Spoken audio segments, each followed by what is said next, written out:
สบายดีทุกคนครับเด้อเพจโตเป็นแบบนี้เนาะลงซื้อเขาใส่เนาะก็คือเขายังบ่ทันมีอีเมลเนาะวิธีการสร้างอีเมลเนาะเดี๋ยวเขาจะมาบอกวิธีการสร้างอีเมลเนาะก็คือแบบนี้เนาะมันยังบ่ทันมีอีเมลเนาะพี่น้องวิธีที่1ทุกคนเนี่ยมันจะเป็นแบบนี้เนาะเขาบ่มีอีเมลดาวน์โหลดแอปดาวน์โหลดยังก็คือบ่ได้เนาะดาวน์โหลดทางเพจโตนี่บ่ได้เนาะเดี๋ยวเรามาเบิ่งกันเนาะวิธีการสร้างอีเมลเนาะก่อนอื่นทุกคนคลิกเข้าไปบนตั้งค่าก่อนเนาะพี่น้องแล้วเลื่อนขึ้นมา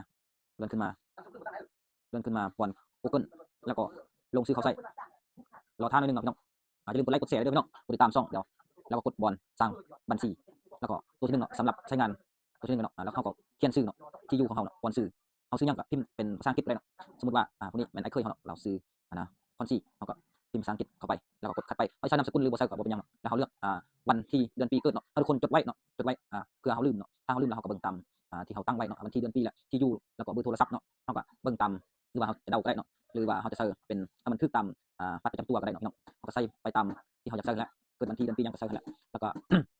เลือกเลือกเพศเนาะเพศชายกับเพศชายแล้วเป็นเพศหญิงกับเพศหญิงเนาะแล้วก็กดถัดไปแล้วก็อีเมลเนาะเขาจะเอาตัวใดหรือว่าเขาจะสร้างเองก็ได้เนาะเขาจะสร้างเองเนาะเขาคลิกตัวสร้างที่อยู่เนาะสร้างที่อยู่เองเลยเนาะเขาเขียนชื่อใส่เนาะเขาซื้อยังเขียนแล้วก็จดไว้เด้อเนาะที่อยู่นี่สำคัญแหละรหัสผ่านสำคัญเขาคลิกหรือว่าเขาใส่ซื้อมาแล้วเขาก็ใส่ไปตามด้วยตัวเลข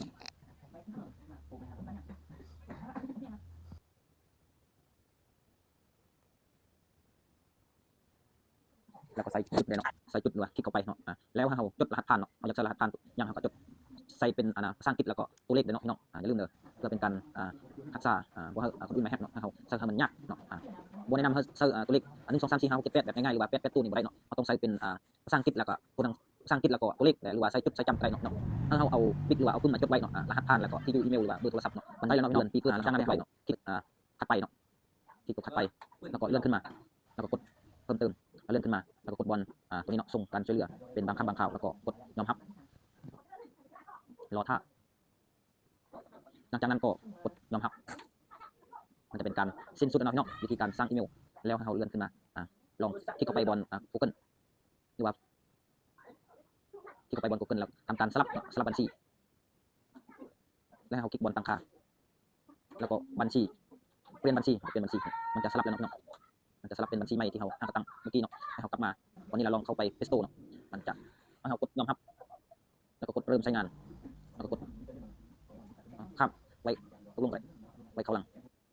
ได้แล้วเนาะพี่น้องเอาลองมาดาวน์โหลดเอาลองดาวน์โหลดยังวะตัวติดตั้ง Facebook